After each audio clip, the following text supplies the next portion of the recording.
ಶ್ರೀ ಗುರುಭ್ಯೋ ನಮಃ. ಹರಿ ಓಂ. ಗುರುಬ್ರಹ್ಮ ಗುರುವಿಷ್ಣು ಗುರುರ್ದೇವೋ ಮಹೇಶ್ವರ. ಗುರು ಸಾಕ್ಷಾತ್ ಪರಬ್ರಹ್ಮ ತಸ್ಮೈ ಶ್ರೀ ಗುರವೇ ನಮಃ.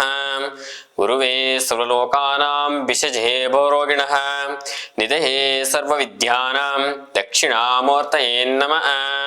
ಶ್ರೀ ಗುರುಭ್ಯೋ ನಮಃ. ಸಮಸ್ತ ಪ್ರಜಾಧ್ವನಿ ಟಿವಿ ವೀಕ್ಷಕರಿಗೆ ನಿತ್ಯವಾಣಿ ಕಾರ್ಯಕ್ರಮಕ್ಕೆ ಸ್ವಾಗತ. ಈ ದಿವಸ ಗುರುವಾಸರದಲ್ಲಿ ಶ್ರೀ ಕ್ರೋಧಿನಾಮ ಸಂವತ್ಸರೆ ದಕ್ಷಿಣಾಯನೆ ವರ್ಷ ಋತು ಭಾದ್ರಪದ ಮಾಸೆ ಶುಕ್ಲ ಪಕ್ಷೆ ಗತಶಾಲಿ 1946ನೇ ಗತಕಲಿ 5125ನೇ ದಿನಾನಿ ಗುರುವಾಸರದಲ್ಲಿ. ಇವತ್ತಿನ ತಿಥಿ ದ್ವಿತೀಯ. ಇವತ್ತಿನ ನಕ್ಷತ್ರೆ ಹಸ್ತ ನಕ್ಷತ್ರೆ. ಈ ದಿವಸದ ದ್ವಾದಶ ರಾಶಿಗಳ ಫಲಾಫಲಗಳನ್ನು ನೋಡೋಣ ಬನ್ನಿ. ಪ್ರಥಮ ರಾಶಿ ಮೇಷರಾಶಿ. ಮೇಷರಾಶಿ ಮೇಷಲಗ್ನದವರಿಗೆ ಈ ದಿವಸದಲ್ಲಿ ಸಾಧಾರಣ ದಿನಮಾನವಾಗಿದ್ದು ಮತ್ತು ಆರೋಗ್ಯದಲ್ಲಿ ಎಚ್ಚರಿಕೆಯಿಂದಿರುವಂತಹ ದಿನಮಾನವಾಗಿರುತ್ತೆ. ನಿರುದ್ಯೋಗಿಗಳಿಗೆ ಸೂಕ್ತ ಉದ್ಯೋಗಗಳು, ವ್ಯಾಪಾರ ವ್ಯವಹಾರಸ್ಥರಿಗೆ ಇವತ್ತಿನ ಉತ್ತಮ ಲಾಭಗಳನ್ನು ಸಹ ನೋಡಬಹುದು. ಮೇಷರಾಶಿಯವರಿಗೆ ಈ ದಿವಸದ ಶುಭ ಸಂಖ್ಯೆ ಬಂದು 3, ಶುಭ ವರ್ಣ ಬಂದು ಕೆಂಪು. ಪರಿಹಾರವಾಗಿ ಕುಲದೇವತೆಗಳ ಆರಾಧನೆ ಒಳಿತು. ಮುಂದಿನ ರಾಶಿ ವೃಷಭ ರಾಶಿ. ವೃಷಭ ರಾಶಿ ವೃಷಭ ಲಗ್ನದವರಿಗೆ ಇಂದು ಕುಟುಂಬದಲ್ಲಿ ಸೌಖ್ಯವಾದ ವಾತಾವರಣ, ನೂತನ ವ್ಯವಹಾರಗಳಿಗೆ ಮತ್ತು ಪ್ರಾರಂಭ ದಿನವನ್ನು ಮಾಡೋಕ್ಕೆ ಸೂಕ್ತ ಕಾಲವಲ್ಲ. ಇವತ್ತಿನ ದಿವಸದಲ್ಲಿ ಹೊಸ ವ್ಯವಹಾರ ಮಾಡುವವರು ಎಚ್ಚರಿಕೆಯಿಂದ ಮಾಡಬೇಕು ಮತ್ತು ಮಧ್ಯವರ್ತಿಗಳಿಗೆ ದ್ವಿಗುಣ ಲಾಭ ಕೂಡ ಕಂಡುಬರುತ್ತದೆ. ಆರೋಗ್ಯದಲ್ಲಿ ಎಚ್ಚರಿಕೆ. ವಾಹನದಲ್ಲಿ ಚಲಾವಣೆ ಮಾಡಬೇಕಾದರೂ ಎಚ್ಚರಿಕೆಯಿಂದ ಇರಬೇಕು. ವೃಷಭ ರಾಶಿಯವರಿಗೆ ಈ ದಿವಸದ ಶುಭ ಸಂಖ್ಯೆ ಬಂದು 3, ಶುಭ ವರ್ಣ ಬಂದು ಹಸಿರು. ಪರಿಹಾರವಾಗಿ ಈ ದಿವಸದಲ್ಲಿ ಪ್ರಸನ್ನ ಆಂಜನೇಯನ ದೇವಸ್ಥಾನ ಅಥವಾ ಹನುಮಾನ್ ಚಾಲಿಸ ಪಠಣ ಒಳಿತು. ಮುಂದಿನ ರಾಶಿ ಮಿಥುನ ರಾಶಿ. ಮಿಥುನ ರಾಶಿ ಮಿಥುನ ಲಗ್ನದವರಿಗೆ ಇಂದು ನೀವು ಕೆಲಸ ಕಾರ್ಯಗಳಲ್ಲಿ ಶುಭದಾಯಕವಾದಂತಹ ದಿನಮಾನವಾಗಿರುತ್ತೆ. ವ್ಯಾಪಾರ ವ್ಯವಹಾರಗಳಲ್ಲಿ ನೀವು ಉತ್ತಮ ಲಾಭಗಳನ್ನು ಸಹ ನೋಡಬಹುದು. ಈ ದಿವಸದಲ್ಲಿ ಆರೋಗ್ಯದಲ್ಲಿ ಸ್ವಲ್ಪ ಎಚ್ಚರಿಕೆಯಿಂದ ಇರಬೇಕು. ಹೃದಯ ಸಂಬಂಧಪಟ್ಟಂತಹ ಆರೋಗ್ಯ ಇರುವಂಥವರು ಸ್ವಲ್ಪ ವೈದ್ಯಕೀಯ ತಪಾಸಣೆ ಮಾಡೋದು ಒಳಿತು. ಮಿಥುನ ರಾಶಿಯವರಿಗೆ ಈ ದಿವಸದ ಶುಭ ಸಂಖ್ಯೆ ಬಂದು 5, ಶುಭ ವರ್ಣ ಬಂದು ಶ್ವೇತವರ್ಣ. ಪರಿಹಾರವಾಗಿ ದುರ್ಗಾ ಅಷ್ಟೋತ್ತರ ಪಠಣ ಒಳಿತು. ಮುಂದಿನ ರಾಶಿ ಕರ್ಕಾಟಕ ರಾಶಿ.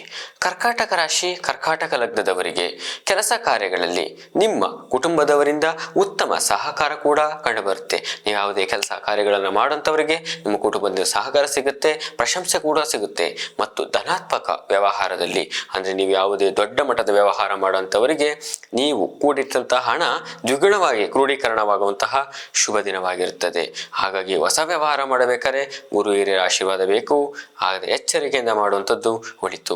ಕರ್ಕಾಟಕ ರಾಶಿಯವರಿಗೆ ಈ ದಿವಸದಲ್ಲಿ ಶುಭ ಸಂಖ್ಯೆ 2, ಶುಭ ವರ್ಣ ಹಸಿರು. ಪರಿಹಾರವಾಗಿ ಕುಲದೇವತೆಗಳ ಆರಾಧನೆ ಒಳಿತು. ಮುಂದಿನ ರಾಶಿ ಸಿಂಹರಾಶಿ. ಸಿಂಹರಾಶಿ ಸಿಂಹಲಗ್ನದವರಿಗೆ ಈ ರಾಶಿಯಲ್ಲಿ ನೂತನ ಉದ್ಯೋಗ ವ್ಯವಹಾರ ಪ್ರಾಪ್ತಿಯಾಗುವ ಸಾಧ್ಯತೆಗಳಿರುತ್ತೆ. ಹೊಸ ಉದ್ಯೋಗಗಳು ಕೂಡ ಕಂಡುಬರುತ್ತೆ. ಜೊತೆಗೆ ಮರು ವಿವಾಹವಾಗುವಂಥವರಿಗೆ, ಡೈವರ್ಸ್ ಆಗಿರೋಂಥವರು ಅಥವಾ ಯಾವುದೋ ಒಂದಷ್ಟು ಸಮಸ್ಯೆಗಳಿಂದ ತೀರೋಗಿದ್ದರೆ ಅಥವಾ ಯಾವುದೇ ಒಂದಷ್ಟು ಪರಿಹಾರಗಳನ್ನು ಮಾಡಿಕೊಂಡು ನಿಮಗೆ ಲಗ್ನ ಆಗೋದಿದ್ರೆ ಇವತ್ತಿನ ಸಿಹಿ ಸುದ್ದಿಗಳು ಸಹ ಕಂಡುಬರುತ್ತೆ. ಜೊತೆಗೆ ಈ ದಿವಸದಲ್ಲಿ ನಿಮಗೆ ಸೂಚನಾ ಮೂಲಕ ಅಂದರೆ ನಿಮಗೆ ಒಂದಷ್ಟು ಗುರಿಯನ್ನು ತೋರಿಸ್ಕೊಡುವಂತಹ ಸ್ನೇಹಿತರು ಕುಟುಂಬದವರು ಇರ್ತಾರೆ. ಹಾಗಾಗಿ ನಿಮಗೆ ವಿವಾಹ ಕಾಲದವರಿಗೆ ಶುಭ ಯೋಗವಿರುತ್ತೆ. ಆರೋಗ್ಯದಲ್ಲಿ ವೃದ್ಧರಿಗೆ ಸ್ವಲ್ಪ ವೇರಿಯೇಷನ್ ಅಂದರೆ ಸ್ವಲ್ಪ ಮೇಲೆ ಕೆಳಗೆ ಆರೋಗ್ಯ ಆಗುವಂಥ ಸಾಧ್ಯತೆ ಇರುತ್ತೆ. ಆರೋಗ್ಯದಲ್ಲಿ ಎಚ್ಚರಿಕೆಯಿಂದ ಇರಬೇಕು. ಸಿಂಹರಾಶಿಯವರಿಗೆ ಈ ದಿವಸದ ಶುಭ ಸಂಖ್ಯೆ ಬಂದು 6, ಶುಭ ವರ್ಣ ಶ್ವೇತವರ್ಣ. ಪರಿಹಾರವಾಗಿ ನಿಮ್ಮ ಹತ್ತಿರದಲ್ಲಿರುವಂತಹ ಯಾವುದಾದರೂ ಗಣೇಶನ ದೇವಾಲಯಕ್ಕೆ ಹೋಗೋದು ಉತ್ತಮ. ಗಂ ಗಣಪತಿಯೇ ನಮಃ ಈ ಮಂತ್ರವನ್ನು ಪ್ರಾರ್ಥನೆ ಮಾಡ್ಕೊಳ್ಳೋದ್ರಿಂದ ಶುಭ. ಮುಂದಿನ ರಾಶಿ ಕನ್ಯಾ ರಾಶಿ. ಕನ್ಯಾ ರಾಶಿಯವರಿಗೆ ಈ ದಿವಸದಲ್ಲಿ ನಿಮ್ಮ ಆತ್ಮೀಯರಿಂದ ನಿಮಗೆ ಆತ್ಮವಂಚನೆ ಆಗುವ ಸಾಧ್ಯತೆಗಳಿರುತ್ತೆ. ನೋಡಿ ವೀಕ್ಷಕರೇ, ಕನ್ಯಾ ರಾಶಿಯವರಿಗೆ ಆತ್ಮವಂಚನೆಗಳು ಅಂದರೆ ಸ್ನೇಹಿತರಿಂದ ಸ್ವಲ್ಪ ಮೋಸ ಹೋಗುವ ಸಾಧ್ಯತೆಗಳಿರುತ್ತೆ. ಹೊಸ ವ್ಯವಹಾರಗಳನ್ನು ಗೌಪ್ಯತೆಯಿಂದ ಮಾಡಿ ಯಾರಿಗೂ ಪ್ರಚಲಿತ ಮಾಡೋಕೆ ಹೋಗಬೇಡಿ. ನಿಮ್ಮ ವ್ಯವಹಾರ ವ್ಯವಸ್ಥೆಗಳು ನಿಮಗೆ ಉತ್ತಮವಾಗಿ ಬೇಕು ಅಂದರೆ ನೀವು ಗೌಪ್ಯತೆವಾಗಿರಬೇಕು. ಕುಟುಂಬದಲ್ಲಿರುವವರಿಗೆ ಸ್ವಲ್ಪ ಕಿರಿಕಿರಿ, ಅಂದರೆ ಕುಟುಂಬ ವರ್ಗದಲ್ಲಿ ಕನ್ಯಾ ರಾಶಿಯವರಿಗೆ ಸ್ವಲ್ಪ ಕಿರಿಕಿರಿ ಆಗ್ತಾ ಇರುತ್ತೆ. ನೀನು ಅದು ಮಾಡಬೇಡ, ಇದು ಮಾಡಬೇಡ, ಇದು ಮಾಡಬೇಡ ಅನ್ನುವಂತಹ ಒಂದಷ್ಟು ಕಂಡೀಷನ್ಸ್ ಬರ್ತಾ ಇರುತ್ತೆ. ಆದರೆ ಅವರ ವಿಶ್ವಾಸದಲ್ಲಿ ನೀವೆಲ್ಲ ವ್ಯವಹಾರ ಮಾಡಿದ್ರೆ ಉತ್ತಮ ಲಾಭಗಳು ಸಹ ಕಾಣಬಹುದು. ಅದರ ಸಾಧ್ಯತೆ ತುಂಬ ದಿನಮಾನದ ಚೆನ್ನಾಗಿರುತ್ತೆ. ಕನ್ಯಾ ರಾಶಿಯವರಿಗೆ ಈ ದಿವಸದ ಶುಭ ಸಂಖ್ಯೆ ಬಂದು 9, ಶುಭ ವರ್ಣ ಬಂದು ಕೆಂಪು. ಪರಿಹಾರವಾಗಿ ಈ ದಿವಸದಲ್ಲಿ ಧಂ ದುರ್ಗಾಯೇ ನಮಃ, ದುರ್ಗಾ ಅಷ್ಟೋತ್ತರ ಅಥವಾ ದುರ್ಗಾ ದೈವಿಯ ದರ್ಶನ, ಚಾಮುಂಡೇಶ್ವರಿಯ ದರ್ಶನ ಮಾಡೋದು ಒಳಿತು. ಮುಂದಿನ ರಾಶಿ ತುಲಾ ರಾಶಿ. ತುಲಾ ರಾಶಿಯವರಿಗೆ ಹೊಸ ವ್ಯವಹಾರಗಳನ್ನು ಮಾಡುವಂಥವರಿಗೆ, ಹರಸುತ್ತಿರುವವರಿಗೆ, ಅಂದರೆ ನೀವು ಯಾವುದೇ ಕೆಲಸ ಕಾರ್ಯಗಳನ್ನು ಇವತ್ತಿನ ದಿವಸದಲ್ಲಿ ಹೊಸದಾಗಿ ಮಾಡಬೇಕು ಅನ್ನೋಂಥವ್ರಿಗೆ ಉತ್ಸಾಹಭರಿತವಾಗಿ ಉದ್ಯೋಗಗಳು ಸಿಗುತ್ತೆ. ಹೊಸ ವ್ಯವಹಾರ ಮಾಡೋರಿಗೆ ಒಂದಷ್ಟು ದಾರಿಗಳನ್ನು ಸಹ ಹಿರಿಯರು, ಸ್ನೇಹಿತರು ತೋರಿಸಿಕೊಡುವಂತಹ ದಿನಮಾನವಾಗಿರುತ್ತೆ. ಮತ್ತು ಉದ್ಯೋಗ ಪ್ರಾಪ್ತಿ, ಯಾರು ಉದ್ಯೋಗವನ್ನು ಅರಸ್ತಿರ್ತೀರಿ ಅವರಿಗೆ ಒಂದು ಉದ್ಯೋಗ ಸಿಗುವಂತಹ ದಿನವಾಗಿರುತ್ತೆ. ವ್ಯಾಪಾರ ವ್ಯವಹಾರದಲ್ಲಿರುವಂಥವರಿಗೆ ನಿಮಗೆ ಪೂರ್ವ ನಿರ್ಧಾರಿತ, ಅಂದರೆ ನೀವು ಇದನ್ನೇ ಮಾಡಬೇಕು ಅಂತ ಯಾರು ಅಂದ್ಕೊಂಡಿರ್ತೀರಿ ಅವರಿಗೆ ಉತ್ತಮ ಲಾಭಗಳು ಸಹ ಕಂಡುಬರುತ್ತೆ. ಸಮಾಜದಲ್ಲಿರುವಂತಹ ಗಣ್ಯ ವ್ಯಕ್ತಿಗಳಿಗೆ ಗೌರವ ಪ್ರಾಪ್ತಿಯಾಗುತ್ತೆ. ಆದರೆ ವಾಹನ ಚಲಾವಣೆ ಮಾಡಬೇಕಾದ್ರೆ ಎಚ್ಚರಿಕೆಯಿಂದ ಮಾಡುವಂಥದ್ದು ಒಳಿತು. ಈ ದಿವಸದಲ್ಲಿ ತುಲಾರಾಶಿಯವರಿಗೆ ಶುಭ ಸಂಖ್ಯೆ ಬಂದು 5, ಶುಭ ವರ್ಣ ಬಂದು ನೀಲವರ್ಣ. ಪರಿಹಾರವಾಗಿ ಗಂ ಗಣಪತಿಯೇ ನಮಃ, ಗಣಪತಿ ಆರಾಧನೆ, ಬಲಮುರಿ ಗಣಪತಿ ಆರಾಧನೆ, ಒಂದಿಷ್ಟು ಗರಿಕೆಯನ್ನು ತಗೊಂಡು ಕೊಡಿ. ದರ್ಶನಂ ಪಾಪನಾಶನಂ ಸ್ಪರ್ಶನಂ ಪುಣ್ಯಾನಂ. ಹಾಗಾಗಿ ನಿಮಗೆ ಒಳಿತಾಗುತ್ತೆ. ಶುಭವಾಗಲಿ. ಮುಂದಿನ ರಾಶಿ ವೃಶ್ಚಿಕ ರಾಶಿ. ವೃಶ್ಚಿಕ ರಾಶಿಯವರಿಗೆ ಇಂದು ಯಾವುದೇ ನಿಮ್ಮ ಒತ್ತಡಗಳು ಅಥವಾ ನಿಮ್ಮ ಕೆಲಸ ಕಾರ್ಯಗಳಲ್ಲಿ ಮುಂದೆ ಹಾಕುವಂತಹ ದಿನಮಾನವನ್ನು ಮಾಡಬೇಡಿ. ಯಾಕೆ ವೃಶ್ಚಿಕ ರಾಶಿಯವರಿಗೆ ಒಡ ಹುಟ್ಟಿದವರಿಂದ ವೈಮನಸ್ಸುಗಳು ಯಾವುದೇ ಇದ್ರೂ ಸಹ ಅದು ನಿಷ್ಕಲ್ಮಶವಾಗಿ ಕ್ಲಿಯರ್ ಆಗುತ್ತೆ. ಈ ದಿವಸದಲ್ಲಿ ನಿಮ್ಮ ಸ್ನೇಹಿತರು, ಒಡ ಹುಟ್ಟಿದವರು ಯಾವುದೇ ಒಂದಿಷ್ಟು ಭಿನ್ನಾಭಿಪ್ರಾಯಗಳಿದ್ದರೆ ಆ ವ್ಯವಹಾರದಿಂದ ನಿಮಗೆ ಒಗ್ಗೂಡುವಂಥ ಸಮಸ್ಯೆ ಒಂದು ಈ ದಿನಮಾನವಾಗಿರುತ್ತೆ. ಜೊತೆಗೆ ನಿಮಗೆ ಈ ದಿವಸದಲ್ಲಿ ಪಿತ್ರಾರ್ಜಿತ ಆಸ್ತಿಗಳಲ್ಲಿ ಒಂದಷ್ಟು ಲಾಭಾಂಶಗಳು, ನೀವು ಯಾವುದೇ ಅಂದ್ಕೊಂಡಿರ್ತೀರಿ, ನ್ಯಾಯಾಲಯಗಳು ಯಾವುದೇ ಇದ್ರೂ ಒಂದಿಷ್ಟು ಲಾಭಾಂಶಗಳು ದಿನಮಾನವಾಗಿರುತ್ತೆ. ಆರೋಗ್ಯದಲ್ಲಿ ಉತ್ತಮ ಗುಣಗಳನ್ನು ಸಹ ಕಾಣಬಹುದು. ಇವತ್ತಿನ ವೃಶ್ಚಿಕ ರಾಶಿಯವರಿಗೆ ಶುಭವಾಗಿರುವಂತಹ ದಿನಮಾನವಾಗಿರುತ್ತೆ. ಆದರೆ ಮಧ್ಯವರ್ತಿಗಳಿಗೆ ಒಂದಿಷ್ಟು ಸಮಸ್ಯೆಗಳು, ಭೂ ವ್ಯವಹಾರ, ರಿಯಲ್ ಎಸ್ಟೇಟ್ ಮಾಡುವಂಥವರಿಗೆ ಈ ದಿವಸದಲ್ಲಿ ಲಾಭಾಂಶ ಇರುವುದಿಲ್ಲ. ಎಚ್ಚರಿಕೆಯಿಂದ ಮಾಡೋದು ಒಳಿತು. ವೃಶ್ಚಿಕ ರಾಶಿಯವರಿಗೆ ಈ ದಿವಸದ ಶುಭ ಸಂಖ್ಯೆ ಬಂದು 6, ಶುಭ ವರ್ಣ ಬಂದು ಶ್ವೇತವರ್ಣ. ಪರಿಹಾರವಾಗಿ ನಿಮ್ಮ ಕುಲದೇವತೆಯ ಸ್ತ್ರೀ ದೇವತೆಯ ಆರಾಧನೆ ಒಳಿತು. ಮುಂದಿನ ರಾಶಿ ಧನಸ್ಸು ರಾಶಿ. ಧನಸ್ಸು ರಾಶಿ, ಧನಸ್ಸು ಲಗ್ನದವರಿಗೆ ಇಂದು ನಿಮಗೆ ಧನ ದ್ರವ್ಯ ಕ್ರೋಢೀಕರಣವಾಗುವಂಥದ್ದು, ಒಡವೆ ತಗೊಳ್ಳುವಂಥದ್ದು, ಗಿರಿವಿ ಇಟ್ಟಿರುವಂಥವರು ಒಡವೆಯನ್ನು ಬೀಳಿಸುವಂಥದ್ದು, ಕುಟುಂಬದಲ್ಲಿ ಭಿನ್ನಾಭಿಪ್ರಾಯಗಳಿದ್ರೆ ಒಂದಷ್ಟು ಪರಿಹಾರವಾಗಿರುತ್ತೆ. ಮತ್ತು ದೂರದಲ್ಲಿರುವಂತಹ, ಅಂದರೆ ನಿಮ್ಮ ಧನಸ್ಸು ರಾಶಿಯವರ ದೂರದಲ್ಲಿ ತಾಯಿಯಂದಿರಿದ್ದರೆ, ನೀವು ಹೊರಗಡೆ ಇದ್ದರೆ ಆರೋಗ್ಯದಲ್ಲಿ ಚೇತರಿಕೆ ಕಾಣುವಂಥದ್ದು, ನಿಮ್ಮ ತಾಯಿ ಸಮಾನರಾದಂಥ ಯಾರೇ ಆಗಿದ್ದರೂ ಅವರಿಗೆ ಆರೋಗ್ಯದಲ್ಲಿ ಒಂದಷ್ಟು ಸುಧಾರಣೆಗಳು ಕಾಣುವಂತಹ ಸಂತಸ ದಿನವಾಗಿರುತ್ತೆ. ಧನಸ್ಸು ರಾಶಿಯವರಿಗೆ ಈ ದಿವಸ ಶುಭಮಯವಾಗಿರುತ್ತೆ. ಆದರೆ ಹೊಸ ನೂತನ ವ್ಯವಹಾರಗಳಿಗೆ ಶುಭ ಕಾಲವಲ್ಲ. ಹಾಗಾಗಿ ನೀವು ಮುಂದೆ ಯೋಚನೆ ಮಾಡಿ ವ್ಯವಹಾರ ಮಾಡೋದು ಒಳಿತು. ಧನಸ್ಸು ರಾಶಿಯವರಿಗೆ ಶುಭ ಸಂಖ್ಯೆ ಬಂದು 8, ಶುಭ ವರ್ಣ ಬಂದು ನೀಲವರ್ಣ. ಇವತ್ತಿನ ಪರಿಹಾರಕರ್ತವಾಗಿ ತ್ರಯಂಬಕೇಶ್ವರ ಆರಾಧನೆ. ತ್ರಯಂಬಕಂ ಯಜಾಮಹೇ ಸುಗಂಧಿ ಪುಷ್ಟಿವರ್ಧನಂ ಊರ್ವಾರುಕಂ ಮೃತ್ಯೋರ್ಮುಕ್ಷಮಾಮೃತಾತ್. ಈ ಮಂತ್ರ ಪಠಣೆಯಿಂದ ಒಳಿತು. ಮುಂದಿನ ರಾಶಿ ಮಕರ ರಾಶಿ.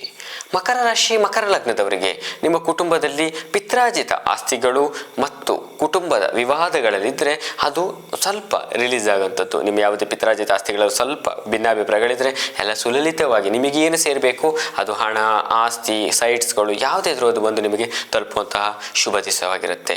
ಮತ್ತು ಉದ್ಯೋಗದಲ್ಲಿರುವವರಿಗೆ ಸ್ಥಳ ಬದಲಾವಣೆಗಳು, ಅಂದರೆ ಮೇಲಧಿಕಾರಿ ಆಗಿರ್ಬೋದು ಅಥವಾ ಬೇರೆ ಆಫೀಸುಗಳಿಗೆ ಟ್ರಾನ್ಸ್ಫರ್ ಆಗುವಂಥದ್ದು, ಅಥವಾ ನಿಮ್ಮ ಬಡ್ತಿಯಲ್ಲಿ ನೀವಿರುವ ಸ್ಥಳದಿಂದ ನೀವು ಮತ್ತೆ ಮೇಲಧಿಕಾರಿಗಳಾಗಿ ಬಡ್ತಿಯಲ್ಲಿ ಹಣದಲ್ಲೂ ಸ್ವಲ್ಪ ದ್ವಿಗುಣ ಲಾಭವನ್ನು ನೋಡಬಹುದು.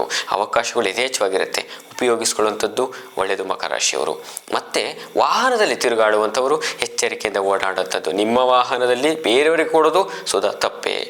ಮಕರ ರಾಶಿಯವರಿಗೆ ಈ ದಿವಸದ ಶುಭ ಸಂಖ್ಯೆ ಬಂದು 8, ಶುಭ ವರ್ಣ ಬಂದು ಬಿಳಿ. ಪರಿಹಾರವಾಗಿ ಇವತ್ತಿನ ದಿವಸದಲ್ಲಿ ಹನುಮಾನ್ ಚಾಲಿಸ ಪಠಣೆ ಒಳಿತು. ಮುಂದಿನ ರಾಶಿ ಕುಂಭರಾಶಿ. ಕುಂಭರಾಶಿ ಕುಂಭ ಲಗ್ನದವರಿಗೆ ಯಾವುದೇ ಹೊಸ ವ್ಯವಹಾರಗಳು ಅಂದರೆ ನೀವು ಯಾವುದೇ ಒಂದಿಷ್ಟು ಹಣನ ದೊಡ್ಡ ಮಟ್ಟದಲ್ಲಿ ದೊಡ್ಡ ವ್ಯವಹಾರಗಳನ್ನು ಮಾಡಬೇಕು ಅಂತ ಅಂದ್ಕೊಂಡಿರುವವರಿಗೆ ಇದು ಕಾಲ ಅಲ್ಲ. ಇವತ್ತಿನ ದಿವಸದಲ್ಲಿ ಒಂದು ಸ್ವಲ್ಪ ಮುಂದೆ ಹಾಕಿ. ಯಾಕೆಂದರೆ ಪಾರ್ಟ್ನರ್ಶಿಪ್ ವ್ಯವಹಾರವೂ ಒಳ್ಳೆಯದಲ್ಲ, ನೀವು ಒಬ್ಬರೇ ಮಾಡೋದು ಒಳ್ಳೆಯದಲ್ಲ. ಮತ್ತು ನಿಮ್ಮ ಕುಟುಂಬದ ಸಂಗಾತಿ ಅಂದರೆ ನಿಮ್ಮ ಹೆಂಡತಿ, ಯಾರು ಕುಂಭರಾಶಿಯವರ ದಂಪತಿಗಳಲ್ಲಿ ಹೆಂಡತಿ ಅಥವಾ ಅವರ ಒಂದು ಸ್ನೇಹ ಬಳಗದಲ್ಲಿರುವಂಥವರಿಗೆ ಅವರ ಹೆಂಡತಿಗಳಿಂದ ಅವರ ಒಂದಷ್ಟು ವಿಚಾರಗಳಲ್ಲಿ ನಿಮಗೆ ಉತ್ತಮ ಲಾಭಗಳನ್ನು ಕಂಡುಬರುತ್ತೆ. ಅವರ ಸಪೋರ್ಟ್ ನಿಮ್ಮ ಕುಟುಂಬದಲ್ಲಿ ನಿಮಗೆ ಯಥೇಚ್ಛವಾಗಿರುತ್ತೆ. ಜೊತೆಗೆ ಆರೋಗ್ಯದಲ್ಲಿ ಎಚ್ಚರಿಕೆಯಿಂದಿರಬೇಕು. ಮಕ್ಕಳಲ್ಲಿ ಸ್ವಲ್ಪ ವಾತಂ ಪಿತ್ತಂ ಕಫಹ ಅಂತ ಹೇಳ್ತೀವಿ, ಹಾಗಾಗಿ ಒಂದಷ್ಟು ಇರೋದರಿಂದ ಎಚ್ಚರಿಕೆಯಿಂದ ನೀವು ವೈದ್ಯರನ್ನ ಸಂಪರ್ಕ ಮಾಡೋದು ಒಳಿತು. ಕುಂಭರಾಶಿಯವರಿಗೆ ಈ ದಿವಸದ ಶುಭ ಸಂಖ್ಯೆ ಬಂದು 8, ಶುಭವರ್ಣ ಬಂದು ಹಸಿರು. ಪರಿಹಾರವಾಗಿ ತ್ರಯಂಬಕೇಶ್ವರ ಆರಾಧನೆ, ವಿಷ್ಣು ಸಹಸ್ರನಾಮ ಪಠನೆ, ಶಿವಶ್ಯ ಹೃದಯಂ ವಿಷ್ಣುಹಂ ವಿಷ್ಣು ಹೃದಯ ಶಿವ ಅಂತ ಹೇಳ್ತೀವಿ. ಶಿವಕೇಶವರನ್ನು ಬೇಡೋದ್ರಿಂದ ಶುಭವಾಗುತ್ತೆ. ಕೊನೆಯ ರಾಶಿ ಮೀನರಾಶಿ. ಮೀನರಾಶಿಯವರಿಗೆ ಈ ದಿವಸದಲ್ಲಿ ಕುಟುಂಬದವರ ವಿರೋಧವಿರುತ್ತೆ. ಅಂದರೆ ನೀವು ಯಾವುದೇ ಕೆಲಸಗಳನ್ನು ಮಾಡೋದ್ರಿಂದ ಕುಟುಂಬದ ಒಂದಿಷ್ಟು ಅದನ್ನೇ ಯಾಕೆ ಮಾಡ್ತೀಯಾ, ಇದನ್ನೇ ಯಾಕೆ ಮಾಡ್ತೀಯಾ, ಲಾಸ್ ಮಾಡ್ತೀಯಲ್ಲ ನೀನು, ನಾನು ಹೇಳದಷ್ಟನ್ನು ಮಾಡು ಅನ್ನುವಂತಹ ದಿನಮಾನವಾಗಿರುತ್ತೆ. ಹಾಗಾಗಿ ಕುಟುಂಬದವರ ಒಂದು ಮನ್ನಣೆಯಲ್ಲಿ ಗುರು ಹಿರಿಯರ ಅವಕಾಶದಲ್ಲಿ ಮುಕ್ತವಾಗಿ ನೀವು ಮಾಡುವ ವಿಚಾರವನ್ನು ಅವರಿಗೆ ತಿಳಿಸಿ ನಿಮ್ಮ ಕೆಲಸ ಮಾಡೋದ್ರಿಂದ ಲಾಭ ಇರುತ್ತೆ. ಅವರ ಒಂದಷ್ಟು ಗೈಡೆನ್ಸ್, ಅವರ ಅನುಭವಗಳನ್ನು ತಿಳ್ಕೊಂಡು ಮಾಡೋದು ಒಳ್ಳೆಯದು. ಮತ್ತು ಮೀನರಾಶಿಯವರಿಗೆ ನ್ಯಾಯಾಲಯಗಳು, ಕೋರ್ಟು ಕಚೇರಿ, ವ್ಯಾಪಾರ ವ್ಯವಹಾರಗಳು ಯಾವುದೇ ಇದ್ದರೂ ಸ್ವಲ್ಪ ಮಟ್ಟಿಗೆ ತಡೆಯಾಗಿರುತ್ತೆ ಇವತ್ತಿನ ದಿವಸದಲ್ಲಿ. ಹಾಗಾಗಿ ಯಾವುದೇ ವಿಚಾರಗಳಲ್ಲಿ ನೀವು ಬೇಸರ ಆಗಬಾರ್ದು, ಶುಭವಾಗಿರುತ್ತೆ. ಜೊತೆಗೆ ವಾಹನ ಖರೀದಿ ಮಾಡುವ ಯೋಗವೂ ಸಹ ಇವತ್ತಿರುತ್ತೆ. ಹಾಗಾಗಿ ನೀವು ಒಂದಷ್ಟು ವಿಚಾರಗಳನ್ನು ನಿಮ್ಮ ಕುಟುಂಬದವರ ಜೊತೆ ಡಿಸ್ಕಸ್ ಮಾಡಿ ನಿಮ್ಮ ಕೆಲಸಗಳನ್ನು ಮಾಡೋದ್ರಿಂದ ಶುಭವಾಗಿರುತ್ತೆ. ಮೀನರಾಶಿಯವರಿಗೆ ಇವತ್ತಿನ ಶುಭ ಸಂಖ್ಯೆ ಬಂದು 7, ಶುಭವರ್ಣ ಬಂದು ಶ್ವೇತವರ್ಣ. ಪರಿಹಾರವಾಗಿ ಕುಲದೇವತೆಗಳ ಆರಾಧನೆ, ಹನುಮಾನ್ ಚಾಲಿಸ ಪಠಣೆ ಒಳಿತು. ಶ್ರೀ ಗುರುಭ್ಯೋ ನಮಃ. ಹರಿ ಓಂ.